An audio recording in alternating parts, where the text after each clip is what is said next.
Tonight on the hot seat, we go all the way to Nandi County, and we're privileged to have the very youthful, if I should say so, Senator of Nandi County, Samson Cherargei. Thank you so much for joining us on the hot seat. Thank you, Jack. Jamani, unajua saa ingine tunawatafuta, mko busy sana, your schedules are crazy. No, it depends. You can easily trace us, but mostly because of responsibilities in Bunge, in Mashinani, but when we get time, of course, we will always engage, because media is one of the medium that you can communicate vision, mission, and also, I think as Napoleon said that leaders are dealers of hope, and the only way you can do is to inspire hope across the people you serve. Yeah. All right, so like I said, very youthful, yes. You know. Staki sita choma tutasema age hapa sayama. You want us to say? No, for a man age is not it's not like a problem. It's not I think I'm just in my early 30s, 31, 32 there, and I thank God. I still I'm a real youth. You know, in Kenya kuna wale wase ambao they might be 70s, but they are young at heart. They'll tell you, you know, I'm old in age, but I'm young. Yeah. All right, let's take you back to who Samson Cherargei is. You know, coming from Nandi County, that's where you were born. Yes. That's where you grew up. Take us through that. I was brought in the village, a place called Kapkeben, somewhere Mosoriat. It is in Chesume sub-county presently. But the larger Nandi North, I think Nandi North, I was born there. I don't know whether I was born in an hospital or whether I was born in the hospital or but I suspect I was born in some kitchen somewhere. You suspect? Yeah, and then looking at, I've never asked my mom. I think you are now.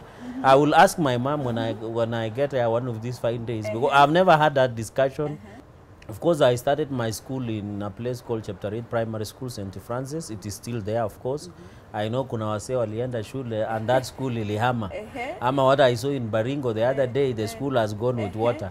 So I went to, fortunately, I was among the top performers in KCPE. I went to Kapsabet Boys High School, which of course is one of the prestigious schools, by the way. Near Mabazu. Yes, Moi was there, the former president, the current DP was there, senior government officials, and it's a very good school from there. And then later, of course, I joined Moi University School of Law, did my bachelor's in law, and then now I came to Kenya School of Law to do postgraduate diploma. But interestingly, after I cleared my university studies in 2011, 2012, there was creation of new constituencies. Like after the promulgation of Constitution 2010. Interestingly, I ran for the Member of Parliament of Chesume constituency, but I lost. Nilishindwa bila kupingwa. There was no opposition when I lost. So interestingly, that's how and then by the way, when I was in high school, I was assembly prayer coordinator. Really? I used to lead prayers in Kapsabet Boys when the principal Tirop was in school at that time. And then later, when I was and I was the chair of SDA Adventist group in Kapsabet Boys. Then I was, of course, baptized in Baraton University in Chesume sub-county. When I went into university also, I stayed in church leadership. I came to be a member of Musdai. We call them University Seventh-day Adventist. I used to be among the lesson superintendents for people who understand Adventist. And then I used to be what we call director of logistics, because I used to come from locality. So when they want to go to Chepkit Falls, near the airport, to go to Kipkorgot, some places that more university students used to go, I used to go organize, because at least nilikuwa na ujanja fulani hapo LD. So there, that is, and I served in, by the way, and then I ran for director of finance in Moi University. I stayed for some time in leadership, both student leadership and religious leadership, and I think even from the word go, that's how I was able to ensure leadership aspects were being honed. And the challenge I saw is that many people might wonder how come he was elected as a senator very young and what have you. the people don't understand that leadership has to start from somewhere. You can even be leading a class prefect. Don't underestimate that role. You've gotten into law, but then how does this transition then now come about? Why the interest to vie and get into these murky waters of politics?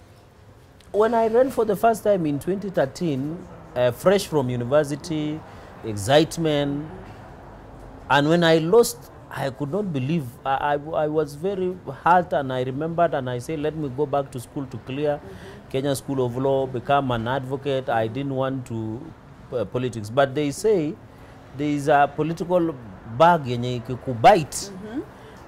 Lazima hapo utacheza kama wewe. So when I became passionate defending about the usage of resources in county, I led demonstration, I led petition. I remember I came to the Senate then. I think Kembi Kitura, the former senator from Muranga, was the deputy and the chair of that time. I came and we met with the committee. I brought the petitions. I wrote letters. In fact, you should. I forgotten the citation. I'm the first person who went to court to block a county government from borrowing money. Yes. And I think that decision has even been used in denying other countries from borrowing money. Set as president. Set as was, yeah, that is the correct word, to set as president. Personally, I campaigned with a motorbike and by walking. Yeah. It was a big challenge. I even at some point used a pickup, you know, a pickup yenye ilikuwa na tire imechapa, unaenda function, unangojewa, unapata puncture, and maybe you are around 1 hour away from that function, you have kudandia pikipiki ukimbia. So hii mambo ya boda ni mzuri, ilituokolea. So when I had people dismissing borders, guys, they are very important, because if the boda was not there, I was not able to campaign. It is because of boda. So what I can say in this point, then from there, if you look at the history, then now when we came to 2017, of course there was challenge of paying what do you call, nomination fee. Yes. I remember even arguing with Jubilee. I still have that. I wish I had come with the receipt. I think we were paying 125,000 for senators. And I remember us coming to Jubilee arguing, you know, we are young, can you give us? No one gave us. I almost missed out, by the way. Many people did not know. It is a friend who came through. Otherwise, I could not be able to have paid that nomination fee to be able to be in Jubilee. So I faced around 5 candidates, and most of them were senior. And these were people who are known. And when it came finally, I think God was faithful, because people knew my history. It was very easy to associate with. And the challenge that I have to young people, let us stop wasting our time on social media or irrelevant things. Relevant things, or wasting away our life. If you want to get into leadership, you must be active in the society. Our age and the younger us, you and me, don't know what is current affairs. Yes. Do you know you can find a young person in the street of Nairobi, they don't know that BBI was launched. Yes. And yet they will go there and say the leadership is doing nothing to our problems. You will go around and meet young people, they don't know current affairs. They don't know even who is the governor of Isiolo, who is the governor of Kakamega. They don't know even who is the senator of Nandi. But today, they will know from today. By the way, Nandi has the youngest MCA. By the way, a lady. Actually, no, yes, I was coming to that, yes, because Nandi County is a county that, yes, it's so the unique. representation is actually youthful. Youthful. Then the speaker was my classmate, Kipto. My governor is also a bit older than me. We are the same age. So the top county leadership is youthful. So the challenge, and even when you come to National Assembly nationally, we have most MPs, members of Parliament and members of National Assembly and the Senate, most of them,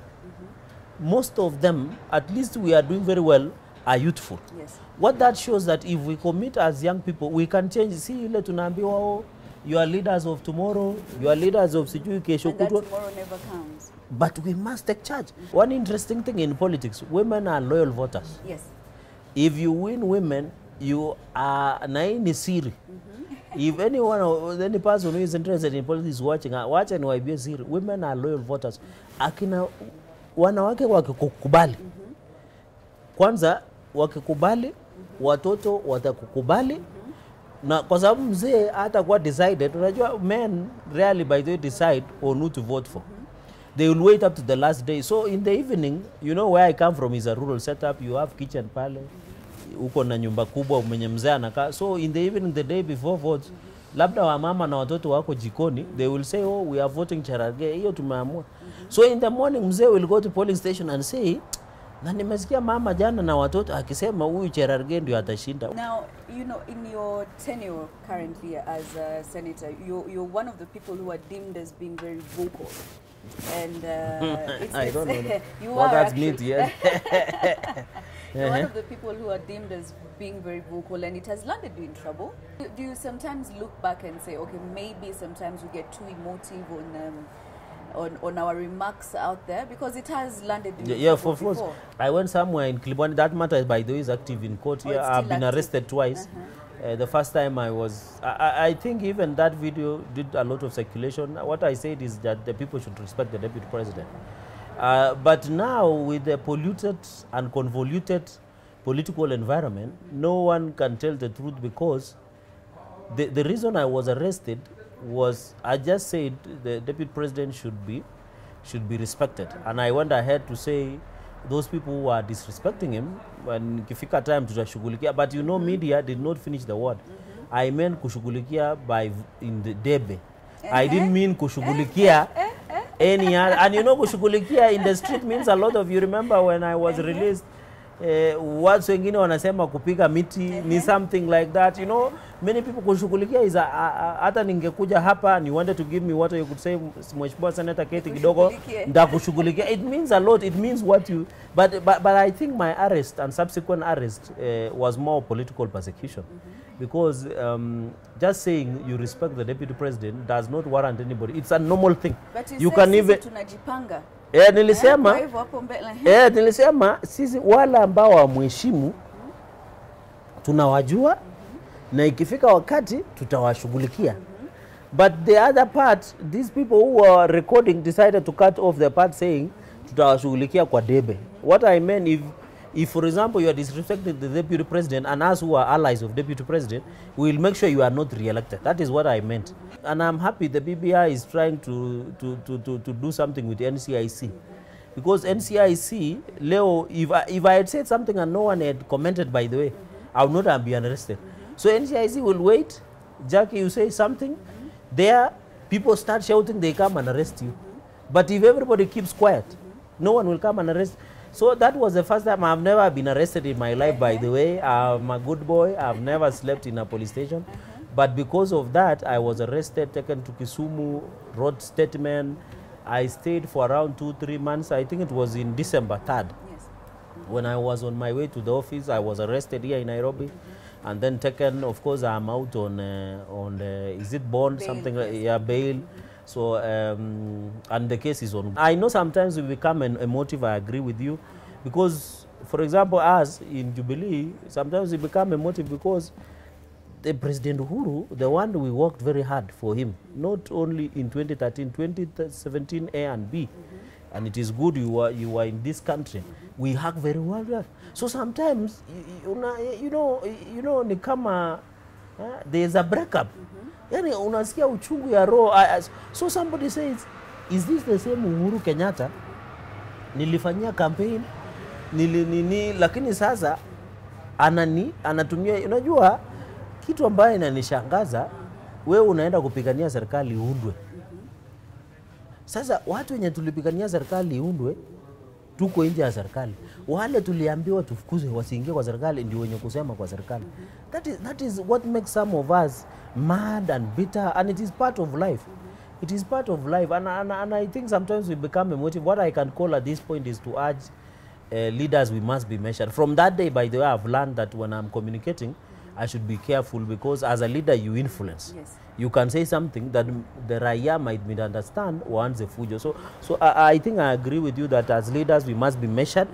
And at this point I want to ask leaders, even as we go to BBI rallies and everything, let us be measured. Let us preach peace. Let us encourage Kenyans to live together. We have so much that can unite us than divide us as a country. And I've never understood why politics divide Kenyans. Because when you go even abroad, diaspora, unapata wase, hata sahiyo ni Msapere, Mkale, Mjaluo, they don't say that. You find They are so close when they're outside there when you travel. Hata ukienda kwa hizi makanisa, mosque, unapata Mkikuyu pale, unapata Mkalenjin, wote wanaomba. Lakini ikifika tu siasa, sijui ni shetani gani. Hata ule rafiki yako, ule kitu ingine inajama hapo, sijui nati natoka. I don't know, as a country what we will do to address this issue. We should be, I saw the other day there was a photo of a supporter of Joe Biden or Joe Biden. Unajua nilisomea huku local, so mimi ni mtu wa mtaa kizungu nayo, sijui na Trump. They were meeting, everybody holding a flag, and there is no violence. But hapa siku ile 2017 ungeweka mtu ya NASA pale, na weke mtu ya Jubilee pale, si nalipuka. But I'm disappointed with our president. You know, presidency is a symbol of national unity. When he said, and I think it has been reported in all media, that you should protect the interior minister not to be insulted by other people. What do you mean? You know, you can't go trying to protect people. You know, as a president, you must accommodate everybody. You must become accommodative. You must become also measured. You must be ensured that we do. But you know, in politics, of course, they say currency, petrol is the currency in politics. It is at the end of the day, and we are yet to see more. So I think, but I want to ask the NCIC also, let them be fair. Let them not fear anybody, even if you are supporting the government, even if you are supporting the deputy president, even if I'm supporting you, if I have done a mistake. And let me tell you, as I conclude, that even governors, if you have noticed, governors who used to support the deputy president have gone slow. Because agencies like DCI and EACC are being used. I know of a governor from somewhere in South Rift. He was told, wewe endelea kutembea na yeye, EACC watashuka. That guy has never received anybody's phone call mpaka leo. He communicates only through WhatsApp or what we call Telegram, ama inbox ya Facebook. Ilikuwa ya kitambo, it was ya Facebook, or unajua vijana wanakatiana na hiyo, ama Instagram hapo, IG hapo, anaweka ka message hapo, because they are so scared that I saw a governor the other day, the deputy president attended a church service. He comes from Mukambani.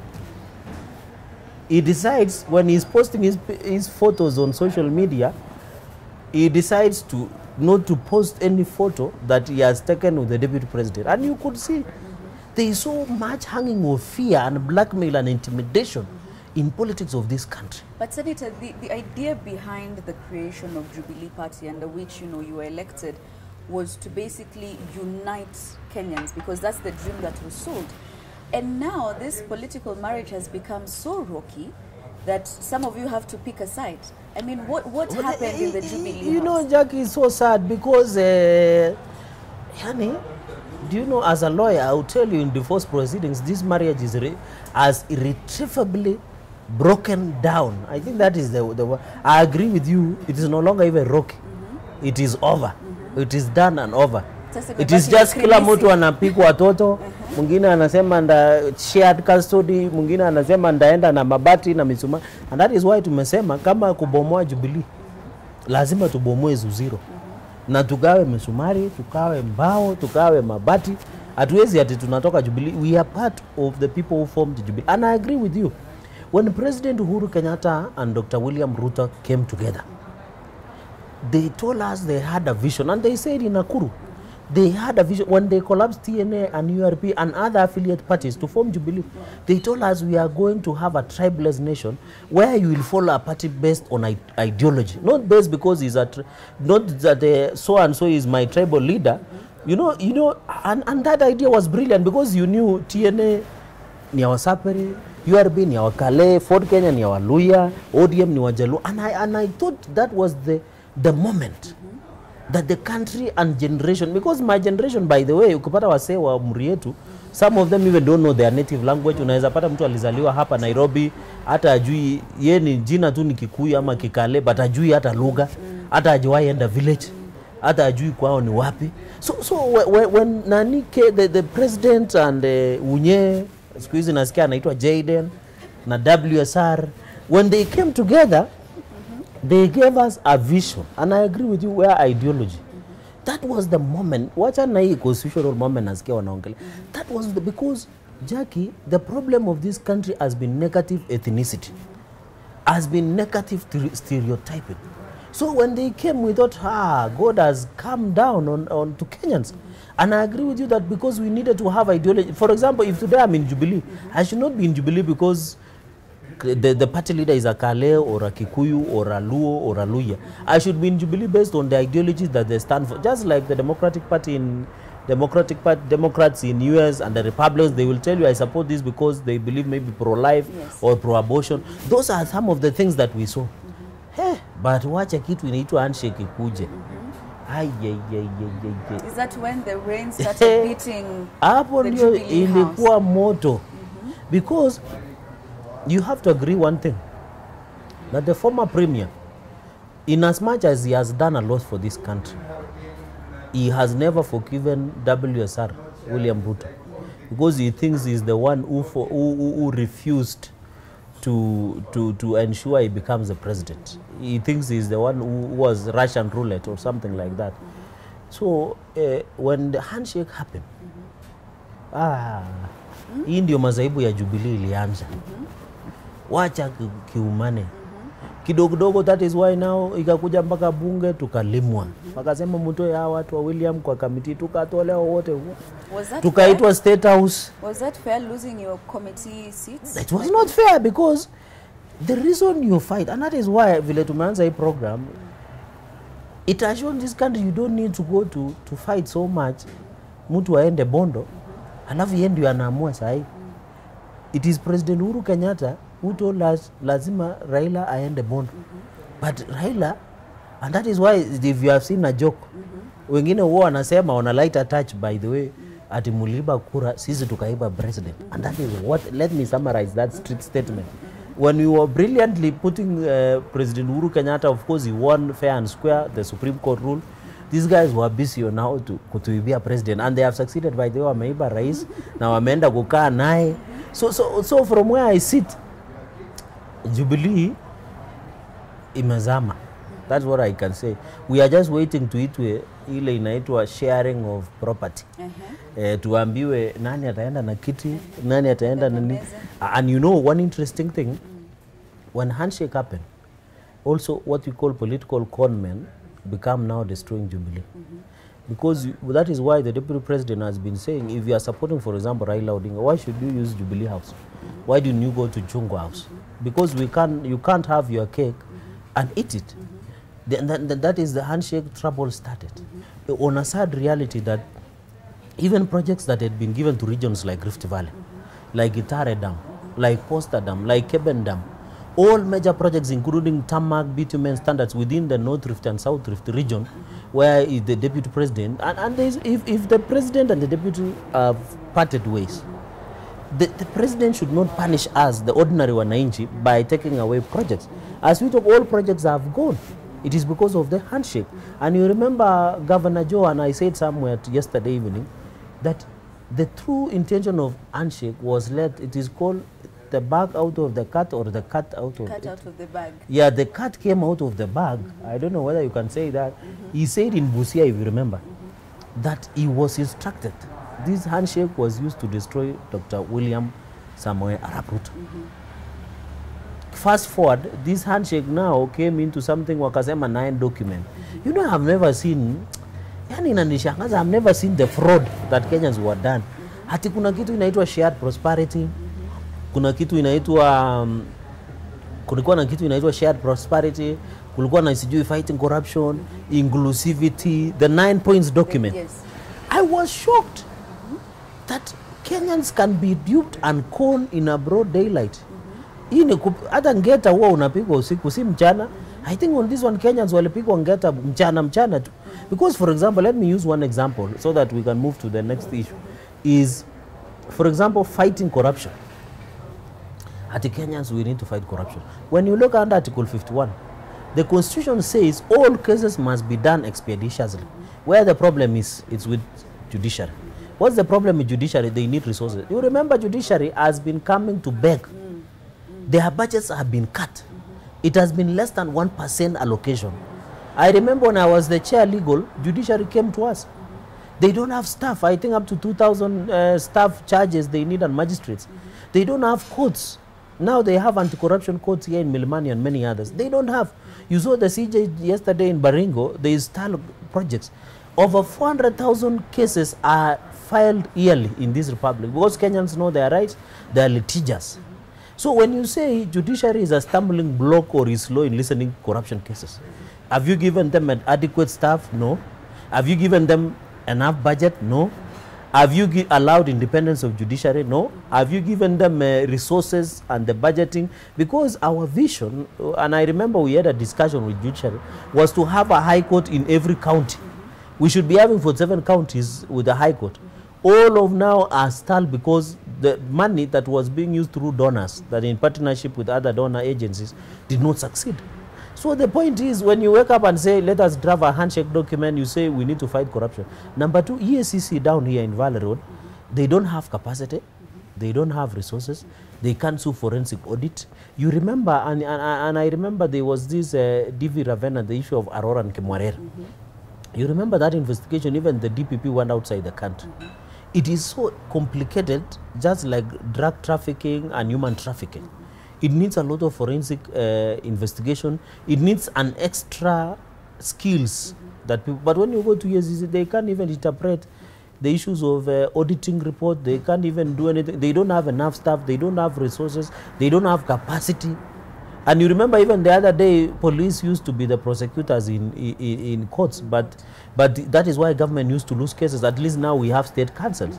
Do we hire? Number two, watu wa EACC na DPP, umewapea mshahara mzuri, umewapea security of tenure. Have you given bodyguard to them? Because the cases they're investigating are so sensitive. And number two, if you are paying them, for example, tenga kumi or 10,000 shillings per month, alafu unamwambia aenda ashike mtu ameiba 200 million, afike huko aambiwe wewe shika milioni 2, it will mess up the case. So there is a broader way of fighting corruption, more than just saying let us fight. And then finally, the problem with corruption is that we have politicized. That is why I was telling you a story of governors who support deputy president. Say that mtu tu ukitaka kuangamizwa unaambiwa ulinunua imaji, ukufuata procedure, unakimbizwa EACC. Mbona ujiulize, last year yote magazeti ilikuwa na headline, oh 10 billion has been lost, so and so minister of treasury Rotich has been arrested. Kwanza DPP anatoka press conference, anasoma tuna investigate. Yani, but up to today, give me even one conviction. The fight against corruption in this country must become serious. I agree. The reason we have bad roads, we don't have drugs in hospitals, our young people don't get good opportunities. You remember even Kazim Tani has been having a problem. And the Grand Coalition government, which the other years was saying pesa kwa wazee, kazi kwa vijana, the one that came about. If mambo ya wheelbarrow na mkokoteni can be discussed at the highest level, there is a problem in the country. If mkokoteni inaleta shida na wheelbarrow mpaka inakuwa kitu serious kwa siasa, I think there is a problem somewhere. Yeah, that is what I can say at this point. All right, I want us to go into this document for the Building Bridges Initiative and some of these changes that are being proposed. I mean, expansion of the executive, the legislature now, changes to have women and men in equal number in the Senate like yes, you are now. Yes. Some of these changes from a legal perspective, because, rightfully so, yes. You're a lawyer.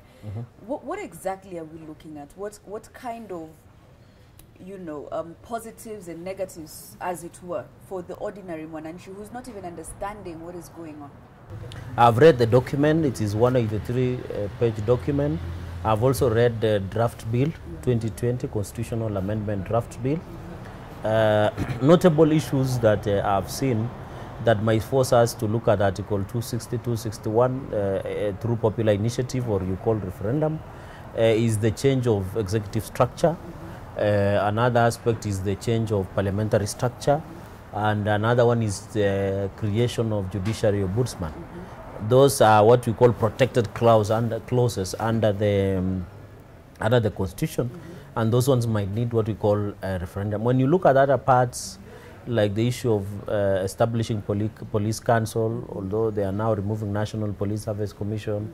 When you look at the National Youth Council, when you look at other like tax holiday for 7 years for SMEs, when you look at 5 years for higher education loan board amendment, that amendment, by the way, is by MP, I think Gideon is already in National Assembly on giving 4 years tax repayment relaxation for people who went through higher education loan board. I've seen they highlighted also like the bills, like in that they say they want to use bills like the Brompt bill, which is already in Senate, yes. And you remember the Nairobi senator is the one sponsoring.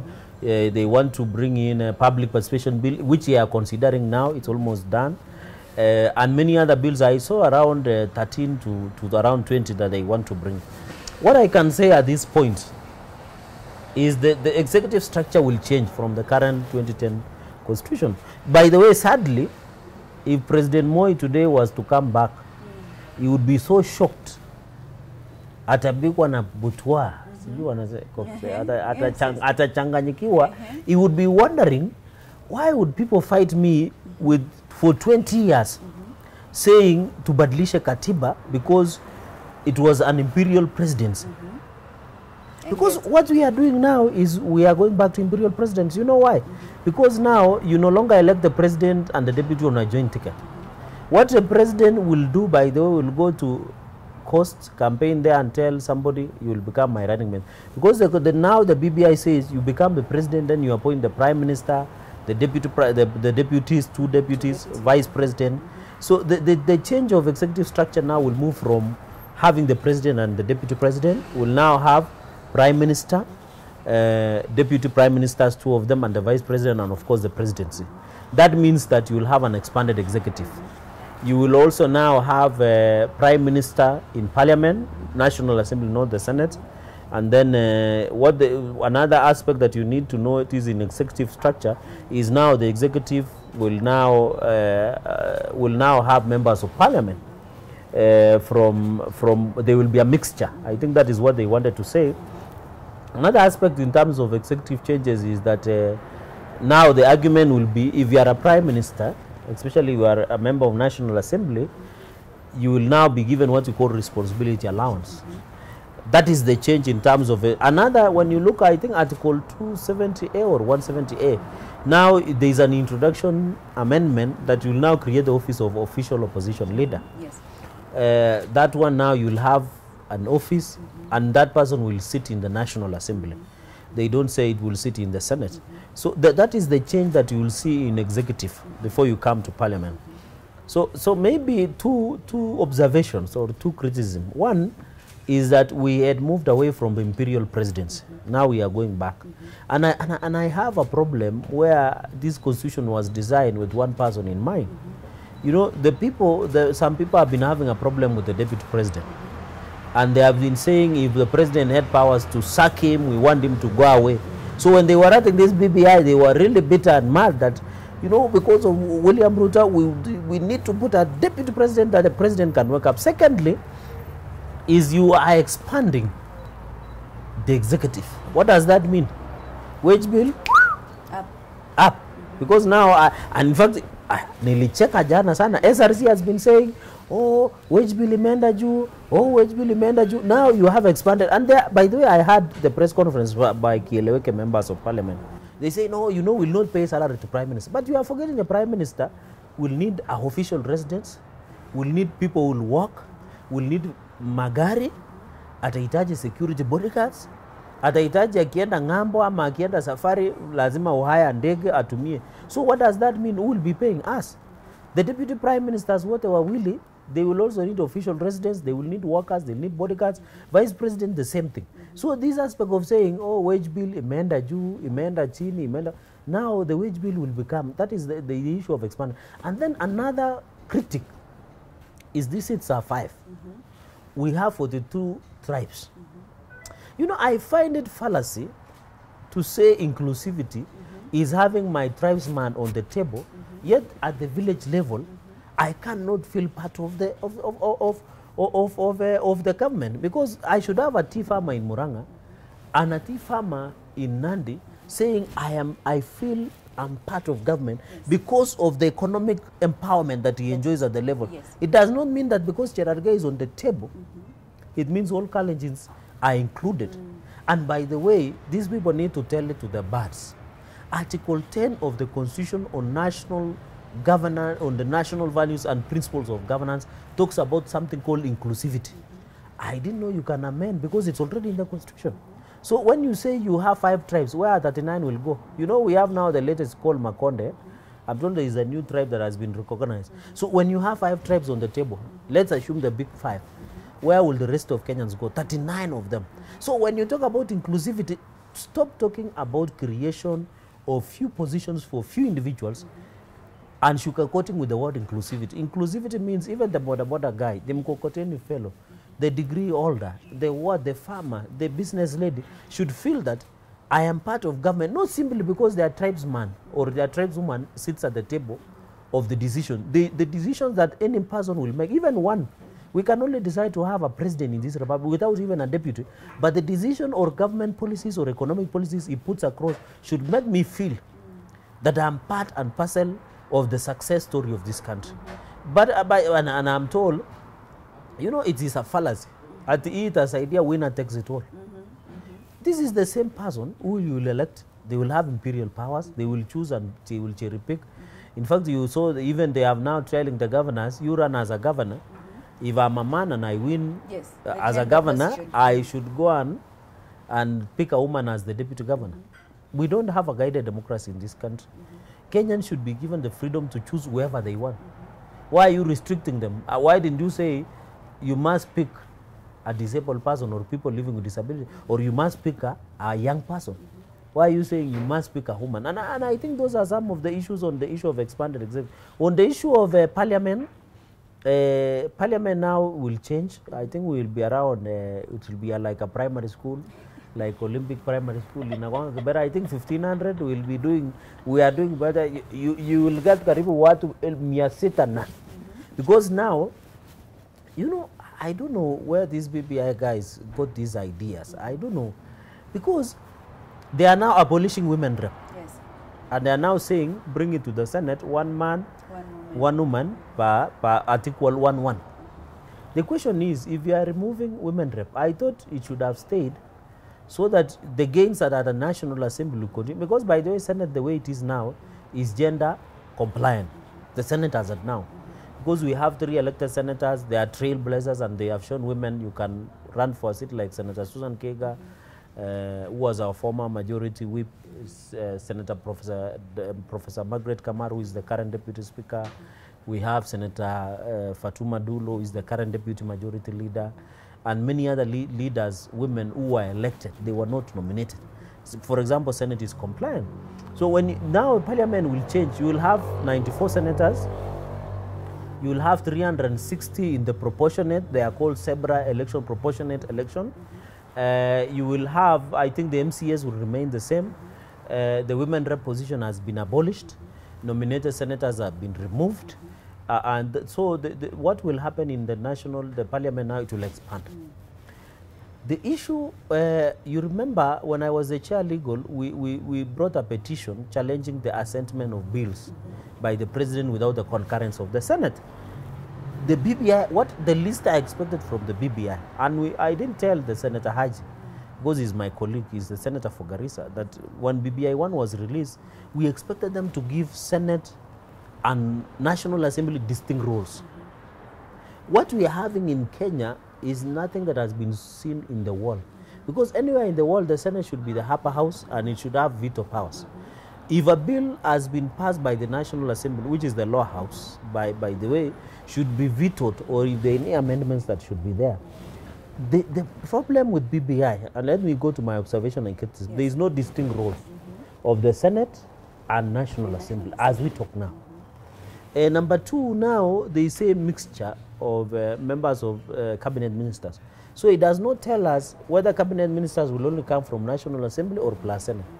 Because they have been specific, they say Prime Minister will be, even if you look at the order of President, that the speaker, then the prime minister will become the official government position. They are now removing majority and minority seats. Yes. They now say somebody who will become a prime minister will be either the leader of majority party in the house or a coalition of majority parties. That is what the BBI proposal is trying to bring.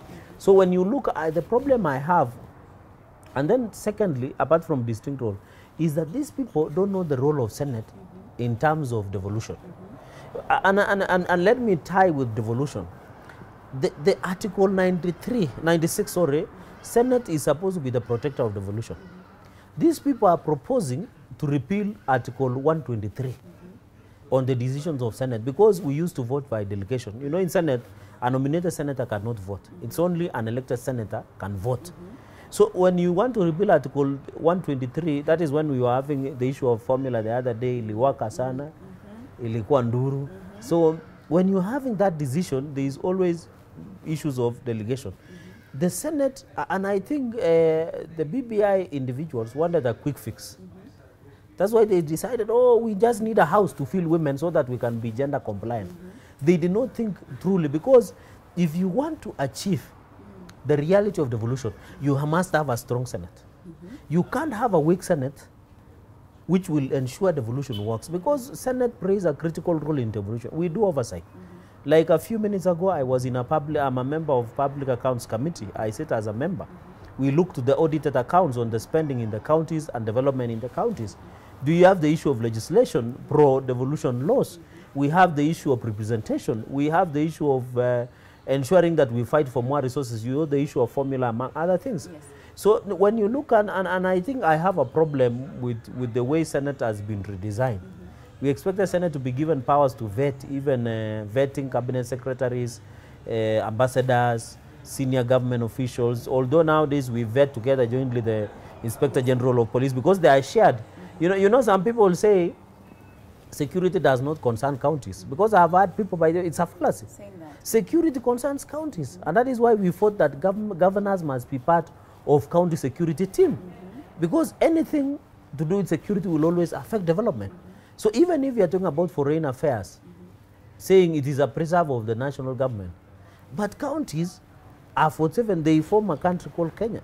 Any decision that the national government makes on foreign decisions must affect the people. Secondly, I have seen they want to increase revenue allocation from at least 15% on the latest start up to 35%. There is a big problem.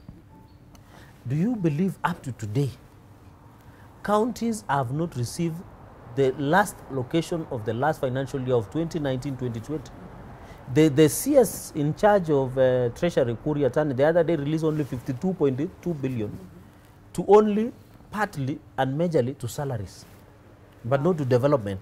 So as we talk, when you tell people we want to increase allocation from 15% to 35%, it is a joke of the century, because one, there is always delay in terms of national treasury. Number two, there is a Mnyama called IFIM, Integrated Financial Management System.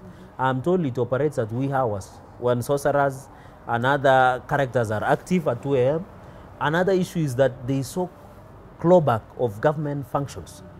From, you can see now there is health issues, you see also agriculture, the national government, and you know, in the principle of money follows function, we should have more resources allocated. So when I hear people saying, and you know, the correct interpretation of at least 15%, it means you can start from 15% to even 80%. Yes. But even if you say, let us allocate 35%, when umeshindwa kupeana you 15%. So I see people saying, oh, it is a big plus to devolution. It is not a win when you come inside and see the problems that governor, they will tell you at the end, man, sikaribu end man. You will meet the CEOs and CCs of counties lining up in treasury, begging retry. Yet it should be automatic, it should be the right. So when you say 35% to counties, it is not a reality. It is a big joke that I can see.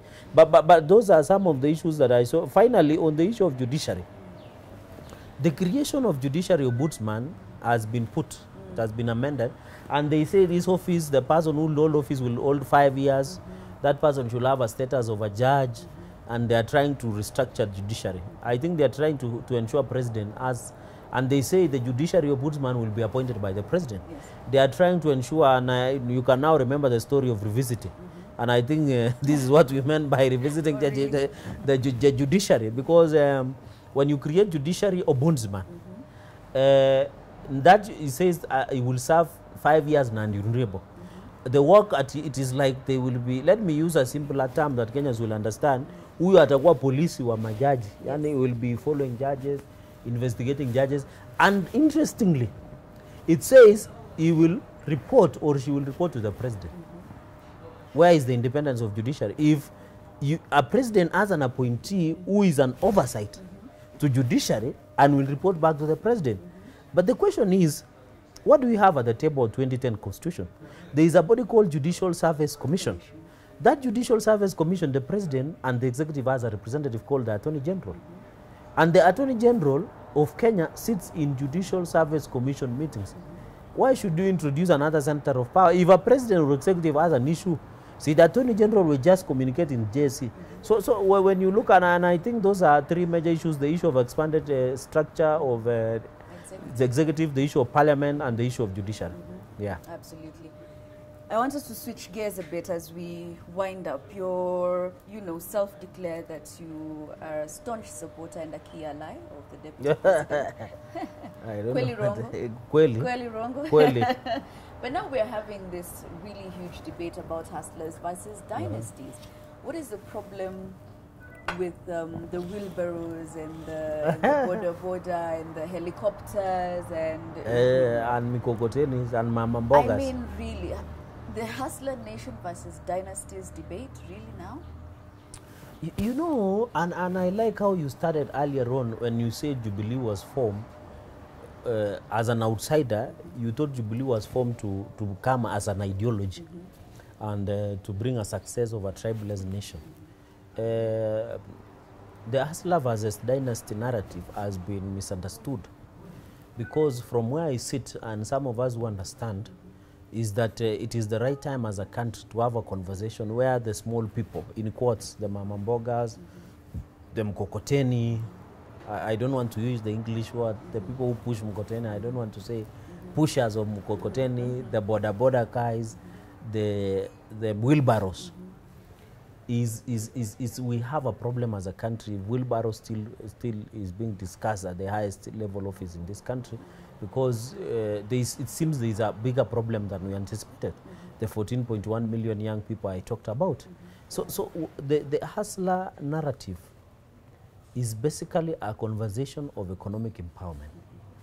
The reason some individuals are uncomfortable with the hustler movement and narrative is because it cuts across board. You know, we have made Kenyans believe that you will only make a political decision when you are within your tribal cocoon, when you have a tribal chiefs. What the deputy president is trying to do is to ensure that you have a tribalist conversation. Because what is the alternative of hustler narrative? It will be Kikuyu, Kalenjin, but the deputy president has said, let us have a conversation on something that is dear to everyone. You can have a poor person in Kiambu here where president comes. You can have a poor person in Sugoi where the deputy president comes, even in my own village. But what do you discuss that will touch everybody? It is about economic empowerment. It is about discussing about their future, their aspirations, and that is why even the Big Four agenda, by the way, and I've seen people don't know what wheelbarrow can do. Here in Nairobi, the food that is being consumed by hotels are being brought by mkokoteni. The buildings you see, the high skyline buildings that you see, the wheelbarrow forms part of building. You know the problem with some of these people? Some of them were born in silver spoon. They never understood that, they have never seen wheelbarrow in their life. So maybe they're imagining it's something munyama fulani hawaelewi. So I think the hustler narrative is not in itself divisive. I don't know whether President Uhuru was listening to what Raila has been saying in front of him. Because when you hear somebody like Raila Odinga blaming the deputy president being in government 8 years, and yet President Uhuru Kenyatta is sitting there, I don't know whether president does not think he's being insulted by Raila Odinga. Because why are you questioning a deputy? Your deputy is being questioned, yet you are the man in charge. You know the deputy president in this arrangement is principal assistant. Akiambiwa chukua hii maji pale na rais atachukua. Lakini mtu mwenye ataamua maji inunuliwe iletwe hapa ni rais mwenyewe. So when you say where has been William Ruto all these years, 8 years, yet he has been in government, the question you should be asking, who is in charge of government, is the president. We can even ask Raila Odinga, he has been an MP more than 20 years. What has he done in Kibera? They are still flying toilets. There are so many challenges, water, sanitation, many challenges that still face his former constituency. What did he do for the last 20 or 4 when he was the prime minister? So those are some of the issues about leadership. And I think the hustler narrative has gotten them by surprise. That is why they are countering, and I'm happy, by the way, they have joined us. I saw the president and yesterday giving out 3 million to Boda Boda. Unfortunately, they were 3,000 Boda Boda, so everybody went home with 1,000 shillings. I would have expected them to join our cause and donate maybe 10 motorbikes. But because, you know, if William is donating maybe 50 or 100, because the president should be donating around 500, and I've seen, why are you donating wheelbarrows? Why don't they donate Probox or buses? It is, if you think wheelbarrow is small something, because you need to pay 100 shillings to use here in Nairobi, why don't you say, since William Ruto is giving out wheelbarrows, let me today start donating Probox? If you are mean, you are just mean. Some critics of the Hustler Nation are arguing that it's just another way of starting early campaigns. There is no early campaigns. Even your MCA, if you go back here in Nairobi or where you come from, even my MCA, if I call him now, he will tell me he's in some social function. Yes. He's attending function. What the deputy president is doing is just what is expected. You know our society. You have lived in Kenya. Yes. As a politician today, if you are elected na unakuja kukaa Nairobi ati because I don't want to go to interact with people because hapo nikikaa na watu, there is no early campaigns. What the deputy president is doing, I didn't know going to pray in a church is early campaign. It's not. And he has never said in his mouth that he's campaigning for presidency. He has always elaborated the government agenda. He has already engaged with the people. Even when I'm walking outside there after this show, some people would want to greet me. That is what has happened to the deputy president. If he steps out of the church, wananchi, people who elected you will ask you, mheshimiwa utusalamie. Na ni ile salamu tu ya kawaida, kuna ile salamu lazima waone kitu kidogo. But the point is, I'm trying to say there is no one doing early campaigns. Let me ask you, what is happening in Kisumu today? The president is meeting Nyanza Luo leaders in Kisumu city. Is that not campaign? Yesterday he met Boda Boda Velos. Is that not campaign? He went and launched a road. Is not so. What is campaign? Somebody will say that is development tour. That is what the deputy president has been doing. Because I believe a campaign must have posters, must have banners, must have branded vehicles, must have many other things that come with campaign. They must be financed, and then the IBC should have given a campaign period. Pertinent concerns there that we'll be hoping to get answers to. As we wind up, what next for Senator Cherargei? 2022 is around the corner. You know, 2 years can be 2 days. Now you are you are. No, even 1 week. What? The hot seats. No, even in 1 week is a whole time in politics. Yes, even 2 days. So what next for me is that we'll cross that bridge when there. I'm still consulting when in 2021, 2022, I'll consult the great people of Nandi. They can, you know, as a, you know, wananchi ni kuamua. Even if people will say, let Cherargei now in the next term serve as an MCA, who are you? You know, they are the ones who decide to be. But I hope they will not tell me to serve as a women rep.